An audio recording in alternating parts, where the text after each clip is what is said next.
This anecdote comes from ID, a woman who says, "Please, I work here." As a cook fresh out of a bad catering job, I started working at this very popular bar at my university 5 years ago when I was starting my senior year of college.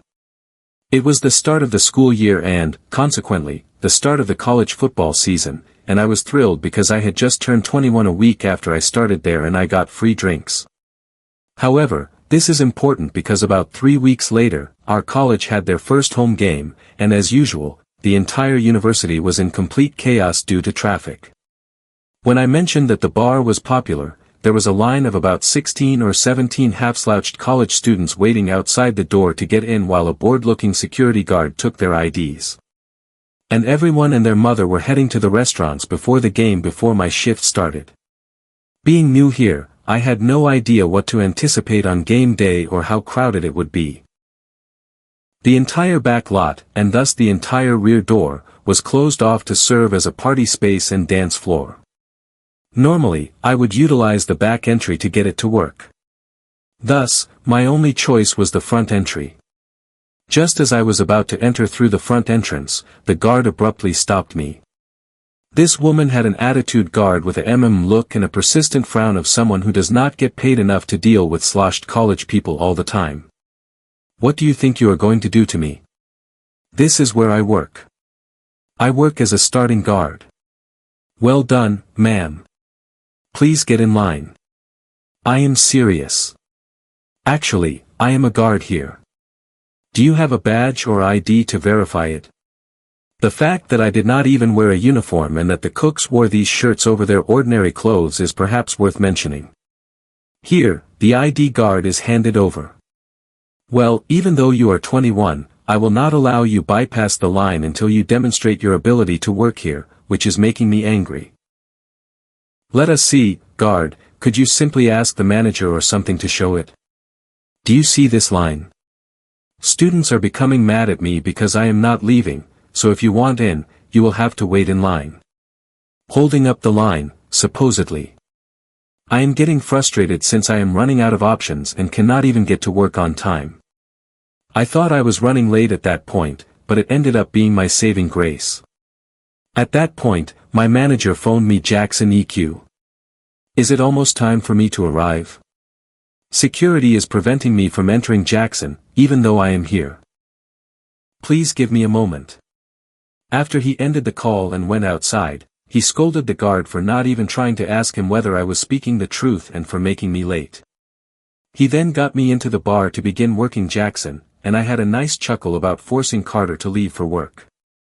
Additionally, if I had not turned 21 a few weeks earlier, things would have been much more difficult. Was I the NDH Twist in this situation? You really cannot hold the security guard responsible in this situation. As he stated, there is complete chaos outside, and someone is attempting to enter. Perhaps it is how someone got in at a previous employment, or something, and she could not confirm it. She undoubtedly ought to have phoned, but perhaps it was not as clear in the midst of all the confusion as it is now. Additionally, he acknowledges that he is not even dressed for work, so it is difficult to tell. I feel sorry for the guard, but she ought to have asked him if there was enough time to get chewed out. I was accused of insulting a girl's weight by Night Diaries hub after she accused me of groping her purse on a packed train. The train is crowded. The temperature is high. I need a place to sit because I am exhausted. Everything was busy, but at one point I noticed an elderly woman get up and begin walking toward the entrance. I asked the girl at the window seat if she could move the purse when I went over to sit in this new spot and discovered it there instead. However, she did not answer. She was wearing headphones, so I thought I would get the purse and give it to her as I sat down. She attacked me with the most disgusted tone and look as soon as I touched that thing, saying, "What the hell was I doing?" I replied. Then she had the audacity to pretend that she was saving the seat for her friend. I told her that I was positive she was alone herself because I had just watched the elderly woman walk up, but she did not answer. I then began to descend on my own, demanding her pick up her pocketbook if she did not want it crushed beneath my butt. This led to a series of, "What the hell is your problem?" outbursts that were much more vehement. I decided I have had enough of this pettiness when I noticed an elderly woman searching for a seat in the upcoming hours. "Oh, I am sorry, I did not realize you actually needed 2 seats to be able to fit," I said, turning to face the female, who was a little overweight. "I apologize. I will immediately get up." I stood up and offered the old woman my seat, and she accepted it with a grin, apparently oblivious to the massive outburst of anger coming from the girl's mouth. I saw some folks giving me shady looks as I was leaving. However, other people were laughing, so I was not sure if I had gone too far. I was accused of insulting a girl's weight by Diaries Hub after she accused me of groping her purse on a packed train. In the majority of venues, older people are given seats regardless of their age. Therefore, despite this strange circumstance, you are expected to give it to the elderly person if someone boards the train and you are seated in a seat that is filled. Rather than simply picking up the bag and attempting to transfer it to her, he perhaps need to have. He ought to have indicated his desire to sit there by tapping her shoulder. Despite the fact that the train was packed, it seems that she intended to keep her purse there. I just seen one of these investigative programs when a news station went on a train and discovered that it was packed and that no one could sit. They also had people placing their feet or bags on the seats in front of them that someone else could have taken. They asked them, "Why are you doing this?" as they approached them with cameras and other equipment. "Do you not see that the train is full?" They essentially humiliate individuals into giving up the additional seat and not being NDH Twists about it. Thus, I can certainly understand why the original poster would be really irritated. Let me know what you people think, even though that last little zinger probably was not the most helpful. If you were in this circumstance, how would you respond?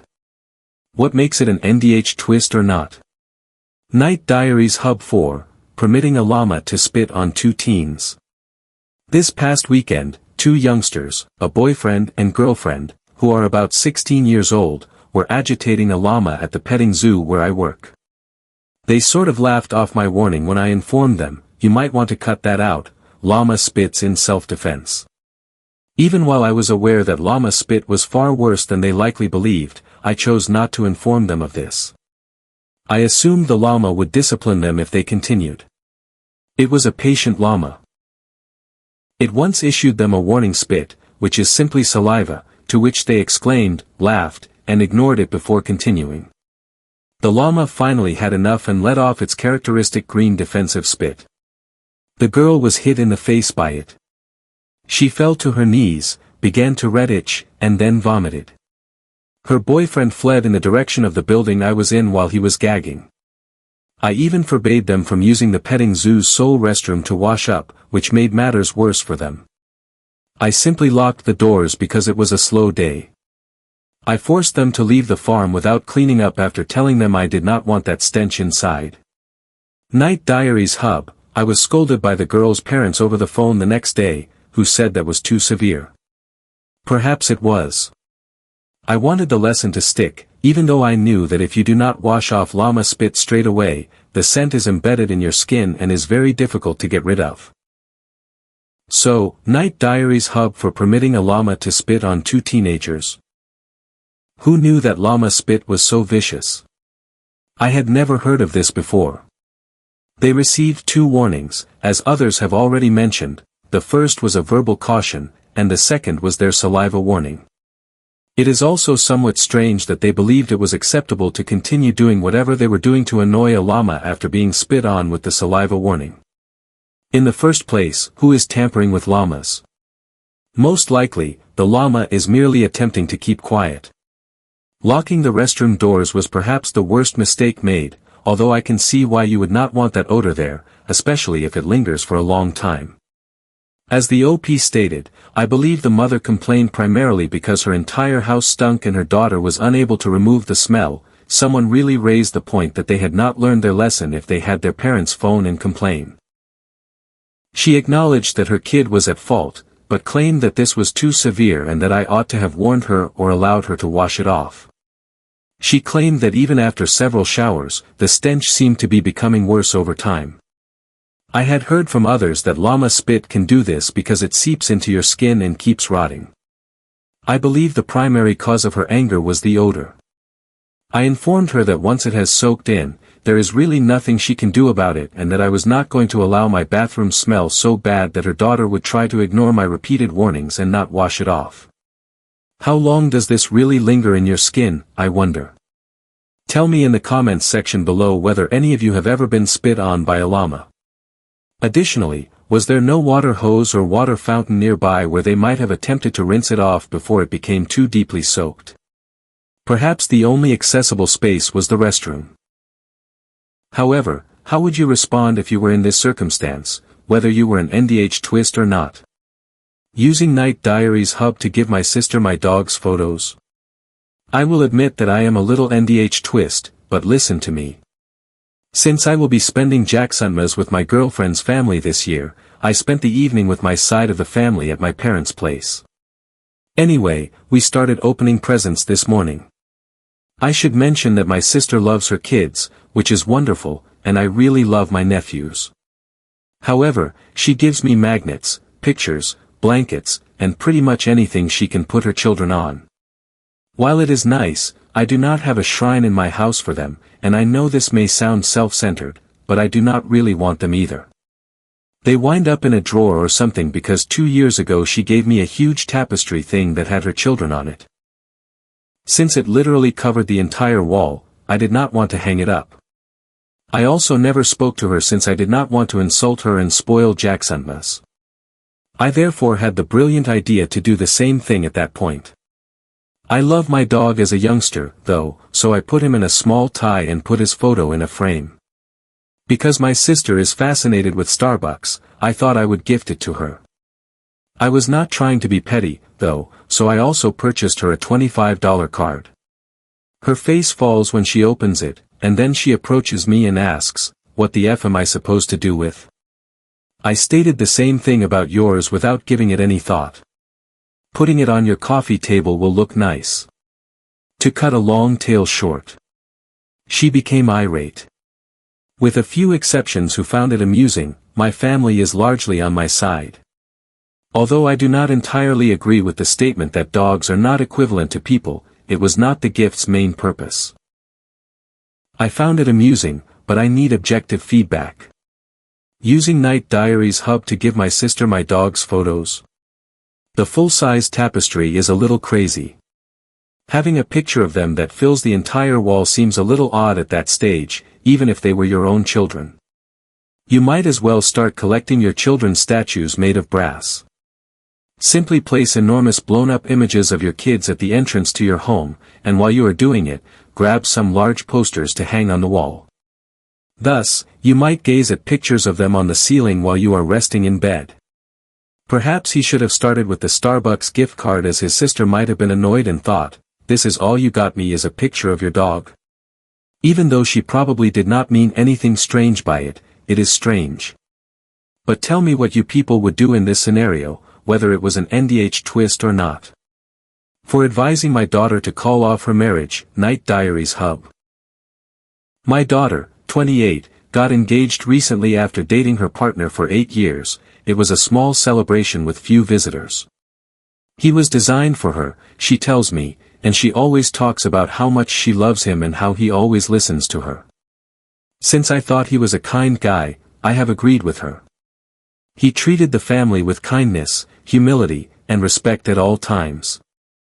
I found his parents to be a touch sexist when they asked my wife things like, "I do not know why you are working," when we had dinner with them 2 or 3 times.